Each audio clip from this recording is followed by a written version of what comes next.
कि अगर नकीब अहले सुन्नत कहें कि मैं नारे हैदरी लगा रहा हूं, आप अली अली बोलते रहना, तो वो नारे हैदरी कहेंगे और मुसलमानों के नौजवान अली अली करते रहेंगे, या हसन या हुसैन या अली सुबह के 4 बजे तक करते रहेंगे। मगर याद रहे, मौला अली हमारे इन खोखले नानों से खुश नहीं होंगे। मौला अली तब खुश होंगे जब हम उनकी तालीम पर अमल करेंगे। वही मौला अली फरमाते हैं कि मुनाफिक है वो जो इंतजार करे कि लोग मुझे सलाम करें, और मोमिन है वो जो बढ़ करके पहले अपने भाई को सलाम करे। तो मुनाफिक है वो बंदा जो इंतजार करता रहता है कि लोग मुझे सलाम करें। दोस्तों, ये सलाम घमंड से बचने का जरिया है, तकब्बुर से बचने का जरिया है। हजरत गिरामी एक सहाबी अल्लाह के नबी सल्लल्लाहु अलैहि वसल्लम की बारगाह में हाजिर हुए। हाजिर होने के बाद अर्ज करते हैं, या रसूल अल्लाह सल्लल्लाहु अलैहि वसल्लम, गरीबी ने घेर रखा है, या रसूल अल्लाह कुछ हल फरमा दें। तो अल्लाह के नबी सल्लल्लाहु अलैहि वसल्लम ने उनसे फरमाया, मेरे सहाबी अगर यही हाल है तो एक काम किया करो, जब शाम को घर आया करो तो एक बार सलाम कर लिया करो और 3 बार कुल हुवल्लाह शरीफ पढ़ लिया करो, अल्लाह तुम्हारी गरीबी को खत्म फरमा देगा। मेरे नबी ने हजरत अनस से फरमाया था, बेटा अनस, जब घर में दाखिल हुआ करो तो घर वालों को सलाम किया करो, क्योंकि सलाम की बरकतें अल्लाह तुझे भी अता फरमाएगा, तेरे घर वालों को भी अता फरमाएगा। मगर हमारा अजीब मिजाज है, हम सबको सलाम करते हैं, मगर जब हम घर में जाते हैं तो अपने घर वालों को सलाम नहीं करते। अपने बच्चों को सलाम करने से हमें शर्म लगती है, अपनी बीवी को सलाम करने में हम इंसान आज का मर्द अपनी तौहीन समझता है, समझे। जबकि मेरे नबी ने हजरत अनस से फरमाया था, जब घर जाओ बेटे अनस तो घर वालों को सलाम किया करो, क्योंकि सलाम की बरकतें अल्लाह तुझे भी अता फरमाएगा, तेरे घर वालों को भी अता फरमाएगा। इसी वजह से मैंने वो हदीस पढ़ी थी कि आका करीम सल्लल्लाहु अलैहि वसल्लम इरशाद फरमाते हैं कि जिसने मेरी किसी सुन्नत को मजबूती से पकड़ा, अल्लाह उसे 100 शहीदों का सवाब अता फरमाएगा। और एक दूसरी हदीस में है, आका फरमाते हैं, जिसने मेरी किसी मुर्दा सुन्नत को जिंदा किया, यानी ऐसी सुन्नत को जिंदा किया कि जिस पर अमल करना लोगों ने छोड़ दिया हो, तो हुजूर फरमाते हैं जिसने मेरी किसी मुर्दा सुन्नत को जिंदा किया तो गोया कि उसने मुझे जिंदा किया, और जिसने मुझे जिंदा किया क़यामत के दिन जन्नत में वो मेरे साथ दाखिल होगा।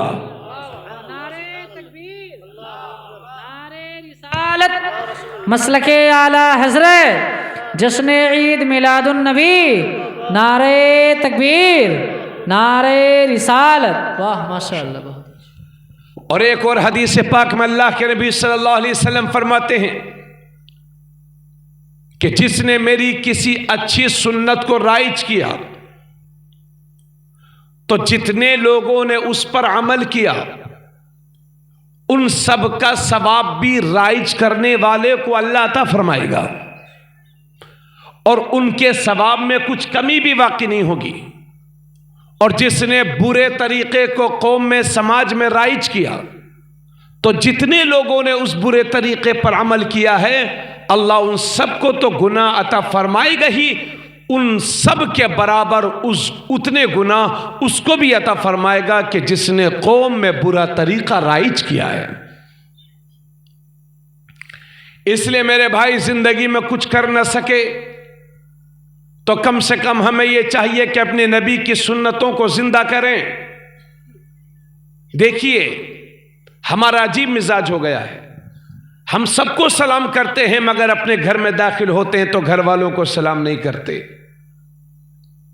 है ना। और अगर कोई घर में अपनी बीवी को सलाम करता भी है तो लोग उसका मजाक उड़ाते हैं, भाई ये तो बीवी का गुलाम है ना, ये बीवी के आगे डरा हुआ है, बीवी को सलाम करता है।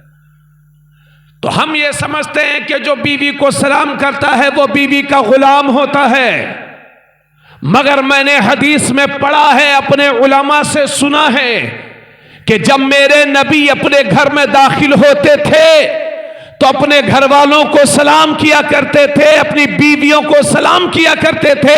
पता चला बीवी को सलाम करने वाला बीवी का गुलाम नहीं, मेरे नबी का गुलाम होता है।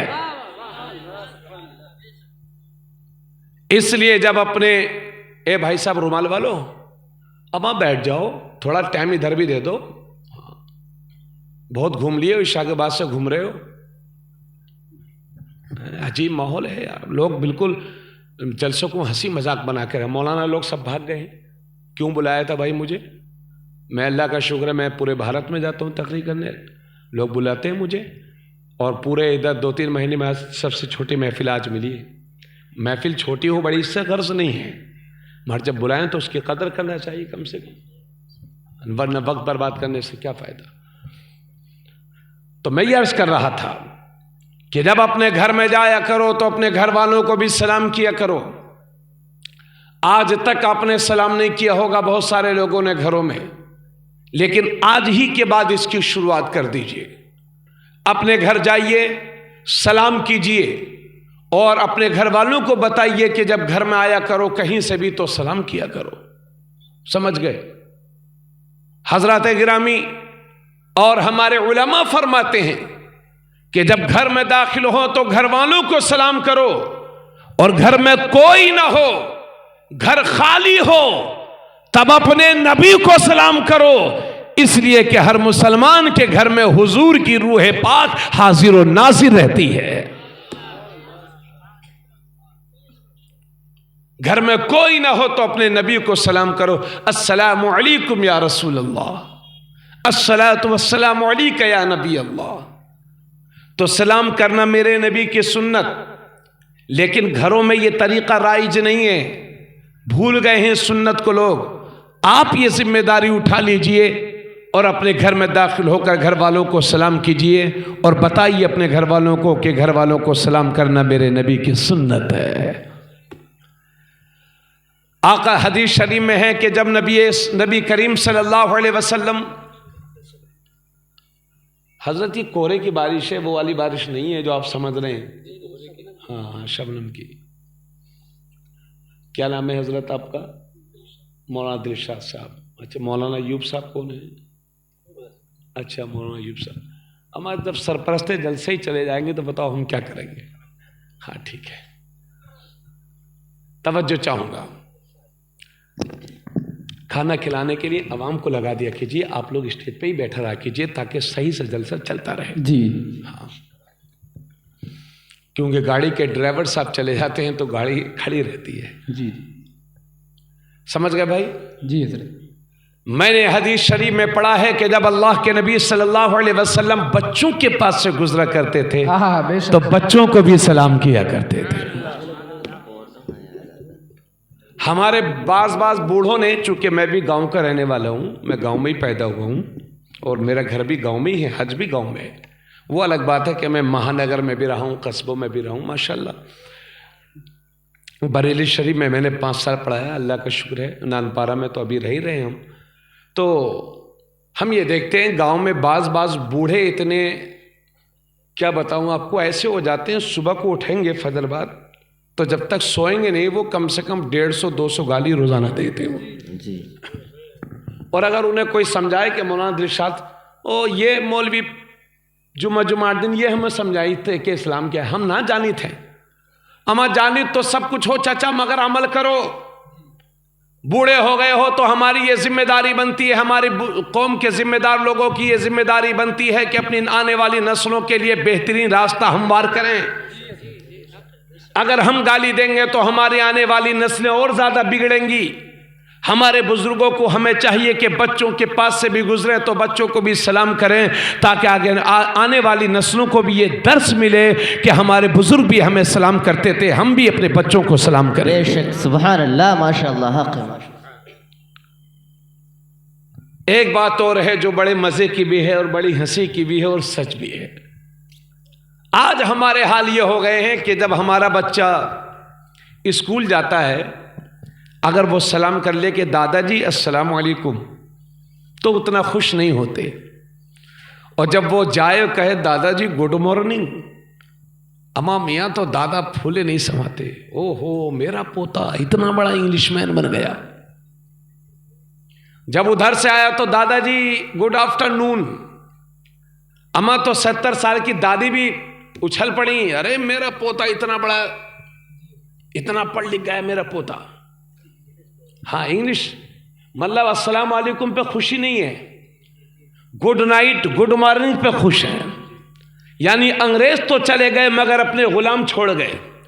ये इस जहनी गुलामी को हमें, इस जहनी गुलामी से हमें अपने ज़मीर को आज़ाद कराना होगा।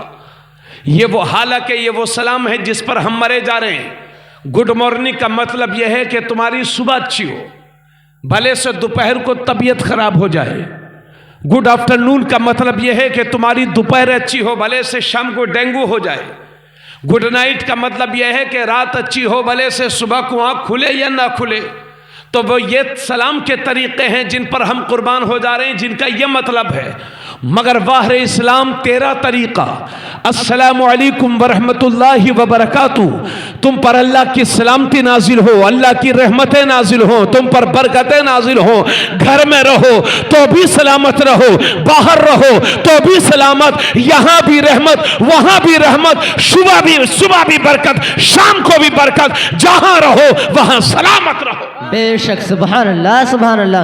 नारे तकबीर, नारे तकबीर, नारे रिसालत, नारे रिसालत, मसलके आला हजरत, मसलके आला हजरत, जश्न ईद मिलादुन नबी, नारे तकबीर, नारे रिसालत। इसलिए मैं अर्ज करता हूं कि अपने बच्चों को सब कुछ सिखाइए, मगर अपने बच्चों को पढ़ाइए सब कुछ, कितना भी पढ़ाइए, मगर उनको दीनी तरबियत दीजिए। यानी पढ़ाइए मगर अंग्रेज मत बनाइए, उन्हें दीनी तरबियत दीजिए। आप कहिए कि बेटा पढ़िए सब कुछ, मगर मैं तेरा बाप हूं, तेरा बाप होने के नाते तुझसे कहता हूं कि पढ़ सब कुछ मगर तरीके इस्लामी इख्तियार कर। बेशक, माशाअल्लाह सुभान अल्लाह। बेशक, डरो नहीं, घबराओ नहीं, तुम्हारे दीन से बेहतर दुनिया में किसी का दीन नहीं, तुम्हारे रसूल से बेहतर किसी का दीन नहीं। इसलिए अपने नबी के तरीके को छोड़कर कहां चले हो बगैर तो बेकार और फहशकार लोगों के तरीके को अपनाने के लिए। हमारे बच्चों का अजीब हाल हो गया है ना, कड़े पहने रहेंगे, जंजीरें पहने रहेंगे, फटी हुई पैंट पहने रहेंगे और नारा लगाएंगे ये है मेरे नबी की शान, बच्चा बच्चा है कुर्बान। तुम नबी पर कुर्बान कहाँ हो? तुम तो मुंबई के फिल्मी एक्टर पर कुर्बान हो जो वो स्टाइल अपना रहा है, तुम भी वही अपना रहे हो। ये इस्लामी तरीका थोड़ी है। कब तक भटकते रहोगे? कब तक आवारगी की जिंदगी गुजारते रहोगे? याद रहे, जो कौम अपनी पहचान भुला देती है, जमाना उसे सफाई हस्ती से मिटाने की कोशिश किया करता है। इसलिए बेदार हो जाओ, गफलत के आदी ना बनो, गफलत के शिकार मत बनो, बेदार हो जाओ, हिम्मत करो और अपनी हैसियत से बढ़कर के अपने बच्चों को पढ़ाओ लिखाओ और हुजूर की सुन्नतें उन्हें बताओ। बेशक, सुभान, हुजूर के तरीके बताओ। बेशक, अल्लाह के नबी सल्लल्लाहु अलैहि वसल्लम फरमाते हैं, एक बाप की तरफ से उसकी औलाद के लिए जो सबसे बड़ा गिफ्ट और तोहफा होता है वो बेहतरीन तरबियत होती है। अगर आप गिफ्ट नहीं दोगे तो एक बार रोएगा, और बेहतरीन तरबियत नहीं देंगे तो जिंदगी भर खुद भी रोएगा, आपको भी रुलाएगा। इसलिए हर बाप की यह जिम्मेदारी है कि अपने बच्चों को बेहतरीन तरबियत दे। और यह भी बताओ अपने बच्चों को, अल्लाह के नबी सल्लल्लाहु अलैहि वसल्लम फरमाते हैं, जिस तरह से एलवा शहद को बर्बाद करता है, इसी तरह से गुस्सा ईमान को हलाक करता है। बेशक, आज मुसलमान के गुस्सा यहां रखा रहता है, नाक पे।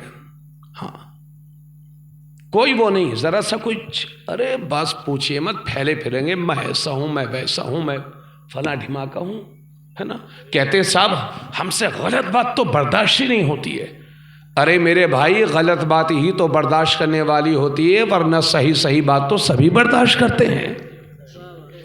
आपसे मैं सीधी सीधी बातें कर रहा हूं, आप बर्दाश्त कर रहे हैं। अगर उल्टा सीधा बोलने लगूं, आप कहेंगे मौलाना साहब ऐसा है, जलसा करो, बंद हो जाओ आप अपने घर। क्योंकि सही बात तो सभी बर्दाश्त करते हैं, गलत बात ही तो बर्दाश्त करने वाली होती है। अल्लाह के नबी सल्लल्लाहु अलैहि वसल्लम ने फरमाया कि बहादुर और पहलवान वो नहीं है जो दूसरे पहलवान को, दूसरे बहादुर को मैदान में शिकस्त दे दे, बल्कि बहादुर वो है जो गुस्से के वक्त में अपने आप को कंट्रोल में रखे। बेशक, सुभान अल्लाह, हक़ है, माशाअल्लाह। आज जितने झगड़े हो रहे हैं उनकी बुनियाद गुस्सा है। बेशक, अगर हम गुस्से पर कंट्रोल करेंगे तो इंशाअल्लाह हमारी बहुत सारी परेशानियों से हमें निजात मिल जाएगी। हजरत मूसा अलैहिस्सलाम ने अर्ज किया, मौला करीम तेरे नजदीक तेरा सबसे महबूब बंदा कौन सा है? तू सबसे ज्यादा किस बंदे को पसंद फरमाता है? अल्लाह ने फरमाया, मूसा जो ताकत रखने के बावजूद किसी को माफ कर दे, मैं उसे सबसे ज्यादा पसंद करता हूं। आपको किसी ने गाली दी, आपको किसी ने गाली दी, आप इस लायक हैं कि उसको 200 गालियां दे सकते हैं, मगर ताकत रखने के बावजूद आपने माफ कर दिया, ऐसा बंदा अल्लाह को सबसे ज्यादा पसंद है। इसलिए बच्चों को यह मत सिखाओ कि बेटे कोई एक गाली दे तो उसके दरवाजे पे 70 गालियां दे के आना, यह ना सिखाओ, बल्कि यह सिखाओ बेटे कोई एक गाली दे तो ऐसे सुनकर अनसुना कर देना जैसे तूने सुना ही नहीं। समझ गए? आज छोटे छोटे बच्चों में लड़ाई होती है, फिर वो लड़ाई खानदानों में बदल जाती है। अब खानदानों में पहुंच गई तो फिर थाने पहुंची, चौकी पहुंची, गांव के बड़े बूढ़े समझा रहे हैं भाई ऐसा मत कर ना, और वहां दरोगा 5 गाली देता है, उसके बावजूद भी ये करते हैं सर सर सर सर। वहां गालियां खा के भी सर सर सुन रही है मेरी कौम, और यहां अपने बुजुर्गों की 2 बातें मानने के लिए हम तैयार नहीं है। इसलिए नाम के मुसलमान नहीं, काम के मुसलमान बनो। मुकदमेबाजी में फंसे फंसे लोगों की जमीन जायदादें घर तक बिक गए, आज तक कोई हल ना निकला। माफ करने का जज्बा अपने सीनों में रखो। और एक बात और याद रहे, जाओगे आप? जाओ, चले जाओ। अल्लाह के नबी सल्लल्लाहु अलैहि वसल्लम ने इस सलाम को मोहब्बतों का जरिया बनाया है। और एक हदीस शरीफ और अर्ज कर दूं, आका करीम सल्लल्लाहु अलैहि वसल्लम फरमाते हैं, सिलमन क़तअका व उअती मन हरमका वअफू अम्मन ज़लमका। आका करीम सल्लल्लाहु अलैहि वसल्लम इरशाद फरमाते हैं, जिसने रिश्ता तोड़ा, सिलमन क़तअका, जो रिश्ते को तोड़े तो तुम उसे जोड़ो। बात समझ रहे भाई? और जो तुम्हें कुछ ना दे फिर भी उसे दो। वाफू अम्मन ज़लमा का, और जो तुम पर जुल्म करे उसको माफ कर दो।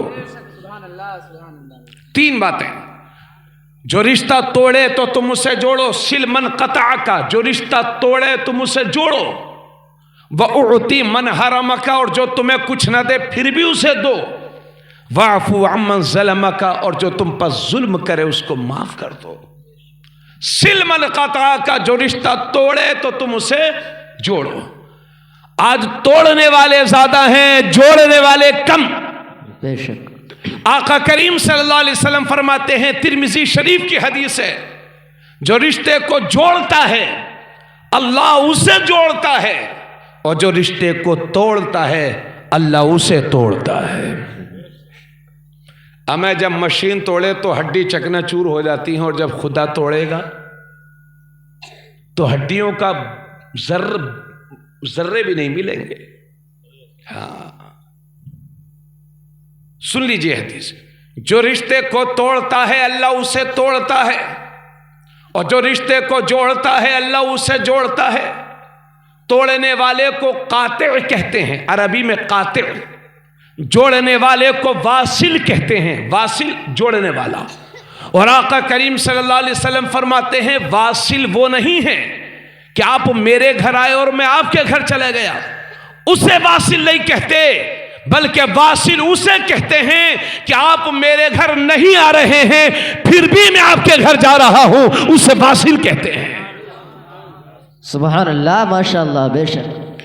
आज हाल हमारा यह है कि अगर 4 भाई हैं तो मियाँ हाल यह है कि मुरचाहवा में 2 दोस्त हैं, 5 दोस्त हैं, मगर जब घर में दाखिल हो रहा है तो सबसे बड़ा दुश्मन अपना भाई लग रहा है।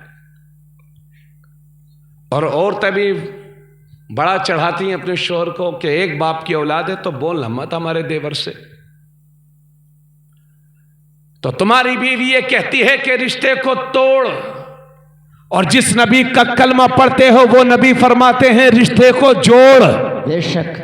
अब ये फैसला करना होगा आपको कि आपको लोगों की बातों पर अमल करना है या अपने हुजूर की बातों पर अमल करना है।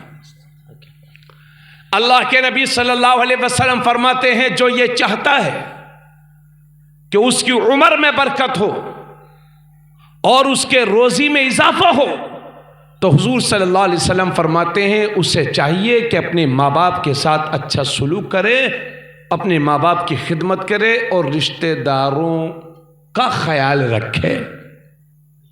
समझ गए? हाँ, एक बार जब टूट जाती है तो फिर जिंदगी भर जुड़ती नहीं है। एक बार जब रिश्तेदारी कटी तो फिर जुड़ती नहीं है, और बाद में जुड़ती भी है तो बीच में धागा आ जाता है। हाँ, इसलिए कोशिश करो कि एक बार ही ना टूटे। रिश्तेदारों की बड़ी फजीलत है। ऐसा नहीं है कि उठाया मुसल्ला मस्जिद में पहुंच गए कि मैं किसी रिश्तेदार से नहीं बात करूंगा। ना ना ना, अल्लाह ऐसी इबादत से खुश नहीं होगा। अपने रिश्तेदारों के साथ हुस्न सलूक करना यह भी एक इबादत है। बात समझ में आ रही है भाई आपकी? वऊती मन हरमा का जो तुम्हें कुछ ना दे उसे दो, वाफू अम्मन ज़लमा का जो तुम पर जुल्म करे उसको माफ कर दो।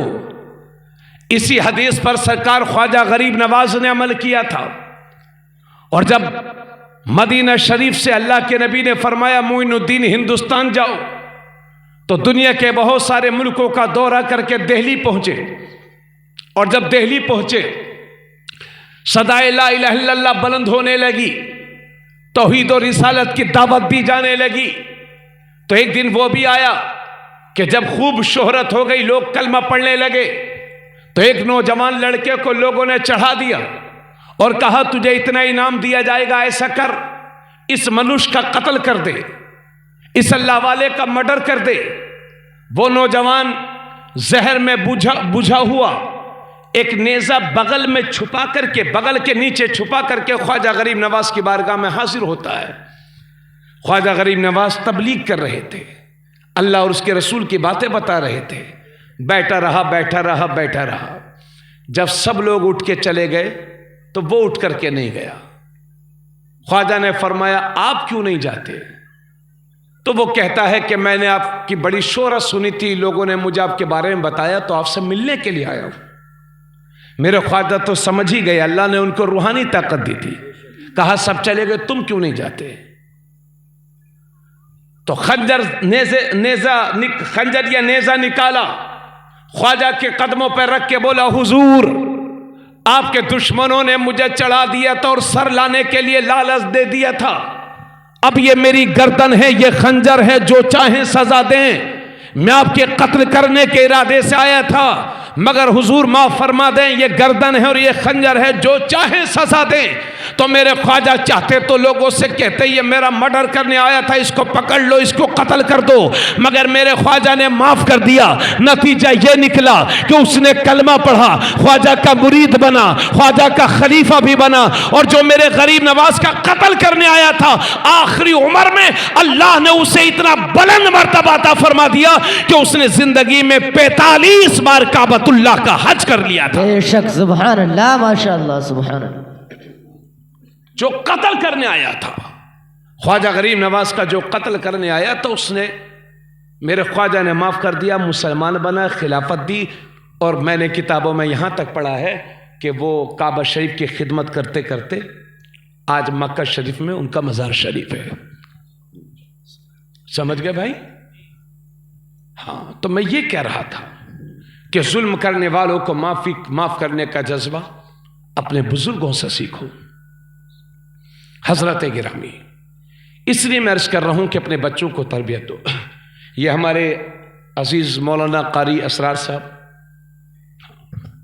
अगर ये मुझसे कहें, मेरे कान में कहें कि हजरत आप इस बात को भी बोल दीजिए, और मैं इनकी बात को ना सुनूं, तो मैं दोबारा मुझसे कहेंगे कि हजरत इस बात को बोल दीजिए, फिर भी मैं इनकी बात ना सुनूं, तो मुझसे तीसरी बार कहेंगे। आप लोग सुन नहीं रहे हैं मेरी बात। फिर सुन लीजिए, अगर हजरत मेरे कान में कहें कि हजरत ये बात बोल दीजिए, मैं ना मानूं, दोबारा कहेंगे हजरत ये बोल दीजिए, फिर भी ना मानूं, तो तीसरी बार मुझसे कहेंगे हजरत ये भी बोल दीजिए, फिर भी मैं ना मानूं, तो ये ऐसा नाराज होंगे कि शायद जिंदगी में मुझसे फिर कभी दोबारा बात करें या ना करें, इसकी कोई गारंटी नहीं है। तवज्जो चाहूंगा, अगर ये 3 बार मुझसे कोई बात कहें और मैं अमल ना करूं तो ये नाराज हो जाएं, तो सोचो तो सही, मेरा रब मुख्तलिफ शेखों के साथ कुरान में 700 बार नमाज का जिक्र फरमा रहा है, फिर भी हम नहीं पढ़ेंगे तो रब की रहमत रूठेगी कि नहीं? रब नाराज होगा कि नहीं? 100 बातों की एक बात, आज मुसलमानों के जो सामने मसाइल का अंबार लगा हुआ है, आज हमारे सामने जो हालात खड़े हैं, इसकी सबसे बड़ी वजह यह है कि हमने अपने रब के हुजूर सजदे करना छोड़ दिया है। आज इसी गांव में 90% लोग वो होंगे कि जो सिर्फ जुमा पढ़ते हैं, 5 वक्त की नमाज नहीं पढ़ते। और माफ करिएगा, इसी मजमे में कुछ लोग ऐसे होंगे कि जिन्होंने 5-6 महीने से फजर की नमाज एक बार भी नहीं पढ़ी होगी। माफ करिएगा मुझे। हाँ, जबकि कुफ्र और शिर्क के दरमियान सबसे बड़ा फर्क नमाज का है। बेशक मुशरिक की पहचान यह है कि वो दर बदर झुकता है, मोमिन की पहचान यह है कि वो सिर्फ खुदा के लिए झुकता है। सुभान अल्लाह। बेशक अल्लाह के नबी सल्लल्लाहु अलैहि वसल्लम ने इरशाद फरमाया, ए लोगों, जब तुम्हारे बच्चे 7 बरस के हो जाएं तो उन्हें नमाज का हुक्म करो, और जब तुम्हारे बच्चे 10 साल के हो जाएं तो उन्हें मार मार करके नमाज पढ़ाओ। मारने का यह मतलब नहीं है कि आप डंडा लेकर मारिए, बल्कि मारने का यह मतलब है आप उसे डांट दीजिए, तंबीह कर दीजिए। यह मतलब नहीं है कि उसको तमाचा मारिए या उसको डंडे से मारिए। जबकि यह हमारे उलमा जानते हैं कि 10 साल के बच्चे पर नमाज फर्ज नहीं होती, मगर इतनी ताकीद के साथ मेरे नबी ने इसलिए फरमाया ताकि जब बचपन ही से नमाज का आदी रहेगा तो बालिग होने के बाद नमाज छोड़ने का ख्याल न कर सकेगा। बेशक हक है माशा। फिर सुनिए, आका करीम सल्लल्लाहु अलैहि वसल्लम ने इरशाद फरमाया कि जब तुम्हारे बच्चे 7 बरस के हो जाएं तो उन्हें नमाज का हुक्म करो, और जब 10 साल के हो जाएं तो उन्हें मार मार करके नमाज पढ़ाओ, और जब तुम्हारे बच्चे 10 साल के हो जाएं तो उनके सोने के बिस्तर अलग अलग कर दो। यानी 10 साल उम्र होने के बाद कोई भी बहन अपने भाई के साथ न सोए, कोई भी भाई अपनी बहन के साथ न सोए, भाई भी एक बिस्तर पर एक साथ न सोएं। बच्चों की उम्र 10 साल हो जाए तो उनके सोने के बिस्तर अलग अलग कर दो। बेशक। और ये बुखारी शरीफ की हदीस है जो मैं पेश कर रहा हूं। बुखारी सबसे बड़ी किताब कुरान मजीद, और कुरान के बाद जिस किताब का सबसे बड़ा मकाम है वो है हदीस की किताब बुखारी शरीफ, जिसको पढ़े बगैर किसी भी आलिम को आलिम होने की सनद नहीं दी जाती। बुखारी शरीफ पढ़ने के बाद ही पूरे मौलाना होते हैं। उसी बुखारी की हदीस है, आका करीम सल्लल्लाहु अलैहि वसल्लम ने एक बार फरमाया कि मेरा यह दिल करता है कि किसी आदमी से कहूं कि अजान पढ़ दे। पहले फरमाया कि मेरा यह दिल करता है कि किसी आदमी से कहूं कि अजान पढ़ दे, और जब अजान हो जाए हुजूर फरमाते हैं फिर मेरा यह दिल करता है कि किसी आदमी से कहूं कि लकड़ियों को इकट्ठा कर दे, और जब लकड़ियां इकट्ठा हो जाएं तब मेरे नबी फरमाते हैं फिर मेरा यह दिल करता है कि किसी आदमी से कहूं कि लकड़ियों में आग लगा दे, और जब लकड़ियों में आग लग जाए फिर हुजूर फरमाते हैं तब मेरा यह दिल करता है कि किसी आदमी से कहूं कि इमामत करे, नमाज पढ़ाए, और जब सब लोग नमाज पढ़ने लगे, इमाम साहब नमाज पढ़ाने लगे, हुजूर फरमाते हैं फिर मेरा यह दिल करता है कि किसी आदमी से कहूं कि उन लकड़ियों को उठाए और उन लोगों के घरों को आग लगा डाले जो मस्जिद में नमाज पढ़ने के लिए हाजिर नहीं हुए हैं।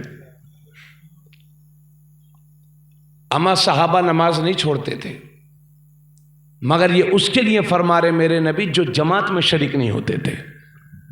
समझ गए? उनके लिए फरमाते हैं मेरा ये दिल करता है कि बेनमाजियों के घरों में आग लगा डालो। ऐसे नाराज है मेरे नबी बेनमाजियों से। अल्लाह के नबी सल्लल्लाहु अलैहि वसल्लम ने इरशाद फरमाया, जो सुबह सुबह बाजार की तरफ जाता है तो वो शैतान का झंडा लेकर के जाता है, और जो सुबह सुबह मस्जिद की तरफ जाता है तो वो ईमान का झंडा लेकर के जाता है। बेशक, सुभान अल्लाह, माशाअल्लाह। अब तुम्हें यह फैसला करना है कि सुबह उठने के बाद शैतान का झंडा उठाना है या फिर अपने नबी के दीन का झंडा उठाना है। अल्लाह के नबी ने हजरत अली से फरमाया था कि ए अली, 3 कामों में कभी देर मत करना।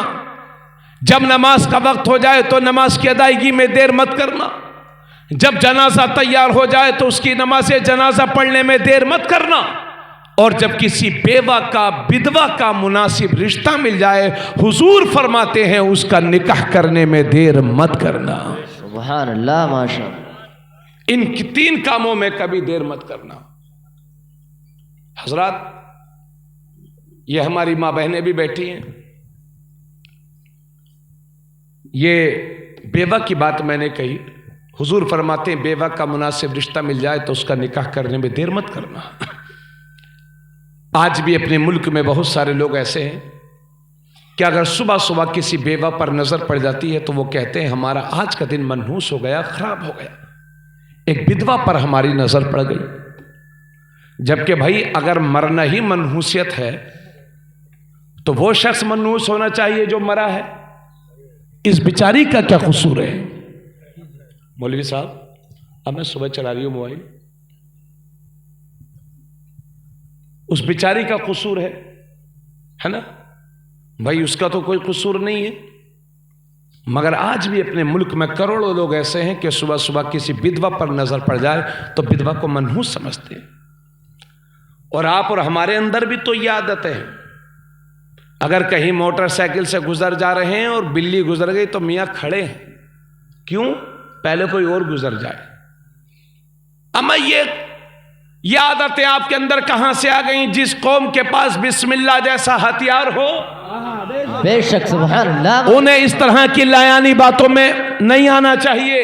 बेशक। जब भी जिंदगी में आपको खतरे लगे, परेशानी आए, अल्लाह का नाम लीजिए और अपनी मंजिल की तरफ चल दीजिए। यही इस्लाम है।